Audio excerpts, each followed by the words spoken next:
Hello friends, आप देख रहे हैं स्पोर्ट्स विद रवीश। मैं हूं आपके साथ रवीश बेस्ट और बहुत बहुत स्वागत करता हूं आपका।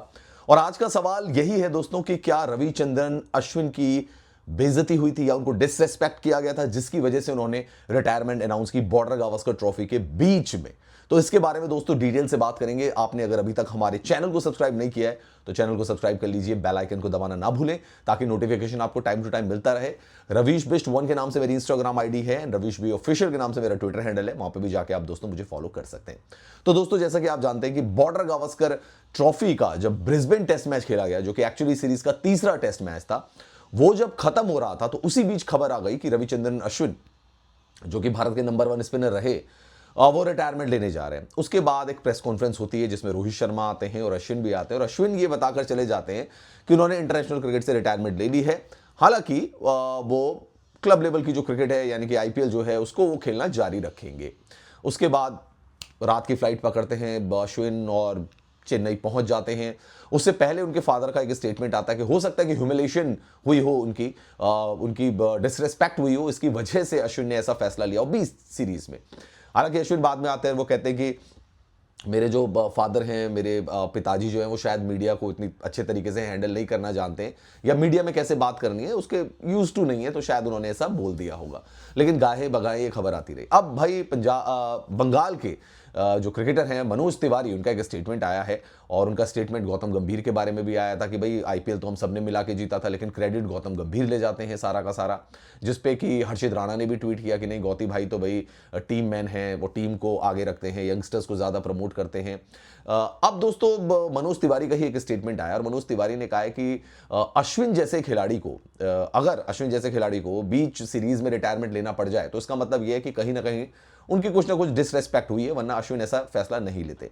उन्होंने कहा कि जब न्यूजीलैंड के खिलाफ भी सीरीज चल रही थी और अश्विन, जडेजा, कुलदीप यादव जैसे स्पिनर टीम में मौजूद थे तो वॉशिंगटन सुंदर को लाया गया और उनको पहली प्रेफरेंस दी गई, और ये भुला दिया गया कि अश्विन ने कितनी मैच विनिंग परफॉर्मेंस जो है इंडिया के लिए दी है। तो उसके बावजूद वॉशिंगटन सुंदर को सीरीज में लाया गया।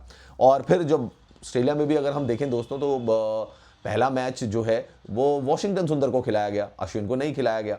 तो मनोज तिवारी का यह कहना है कि कहीं ना कहीं अश्विन की जो डिसरिस्पेक्ट हुई है जिसकी वजह से अश्विन ने रिटायरमेंट लिया, ऐसा नहीं होना चाहिए था। टीम मैनेजमेंट को उनके साथ बातचीत करनी चाहिए थी और एक रेस्पेक्टफुल मैनर में ही अश्विन का रिटायरमेंट होना चाहिए था, या जो भी उनको जो गेम है वो छोड़नी चाहिए थी। उनका यह भी कहना है कि आने वाले सालों में अश्विन जो है वो जरूर इस बात का खुलासा करेंगे। अभी वो क्योंकि एक बहुत ही डिसेंट खिलाड़ी हैं, बहुत ही कूल खिलाड़ी हैं, तो अभी वो इसके बारे में कोई बात नहीं करें, लेकिन आगे आने वाले सालों में जरूर इस बात का वो खुलासा करेंगे। तो दोस्तों, मनोज तिवारी साफ तौर पर कह सकते हैं, अगर इशारों में देखा जाए तो कोच को कहीं ना कहीं टारगेट करने की कोशिश कर रहे हैं कि वॉशिंगटन सुंदर को लाया गया जिस तरीके से और फिर खिलाया भी गया, पहला टेस्ट में उनको चांस दिया गया, अश्विन को तो जब रोहित शर्मा आए तब चांस दिया गया। तो उनका कहने का मतलब यह कि अश्विन को ठीक तरीके से हैंडल नहीं किया गया। इतने सीनियर खिलाड़ी को जिसने इतनी मैच विनिंग परफॉर्मेंस दे रखी है, 537 विकेट जो है टेस्ट क्रिकेट में लिए हैं, ओवरऑल 765 विकेट हैं उनके इंडिया के लिए, उनको जिस तरीके से ट्रीट किया जाना चाहिए था अश्विन को, वो ट्रीट नहीं किया गया, मनोज तिवारी ये कह रहे हैं। दोस्तों, ये जरूर लगता है कि हाँ, जिस तरीके से कम्युनिकेशन होना चाहिए था रविचंद्रन अश्विन जैसे गेंदबाज के साथ, शायद वैसा तो नहीं हुआ, वरना वो 20 सीरीज में रिटायरमेंट नहीं लेते। और कहीं ना कहीं उसका रीजन ये जरूर समझ में आता है कि पहले टेस्ट मैच में जैसे उनको ड्रॉप किया गया, उसके बाद रोहित आए तो रोहित का भी यही कहना था कि भाई जब मैं आया तो मुझे पता लगा कि अश्विन रिटायरमेंट ले रहे हैं, मैंने अश्विन को मनाया, उनको एडिलेड टेस्ट मैच खिलाया, लेकिन फिर जब एडिलेड टेस्ट मैच के बाद ब्रिस्बेन टेस्ट मैच में अश्विन को ड्रॉप कर दिया गया तो शायद उसमें लगता है कि कहीं ना कहीं कप्तान भी जो थे उनकी नहीं चल पाई, और उसके बाद अश्विन ब्रिस्बेन में नहीं खेले, वहां पे रविंद्र जडेजा खेले, तो फिर अश्विन ने शायद मनी मन डिसाइड कर लिया कि हो गया है भाई, अब हो गया है, अब मैं ज़्यादा नहीं खेलूंगा। अगर मैं प्लेइंग 11 में डिजर्व नहीं करता हूं, अगर मैं इंडिया का नंबर 1 स्पिनर नहीं डिजर्व करता हूं, या मेरी जगह नहीं बनती है और टीम मैनेजमेंट अब मुझसे आगे सोच रहा है, तो ये बेटर है कि मैं रिटायरमेंट ही ले लूँ। और शायद उसी का नतीजा था कि अश्विन ने टेस्ट क्रिकेट से रिटायरमेंट ले ली। आपको क्या लगता है दोस्तों कि अश्विन ने जो इंटरनेशनल क्रिकेट से रिटायरमेंट ली उसके पीछे क्या ह्यूमिलेशन था, क्या उनकी डिसरेस्पेक्ट थी, या आपको लगता है कि उनकी अंतरात्मा की आवाज़ थी? प्लीज़ कमेंट सेक्शन पर जाकर कमेंट जरूर।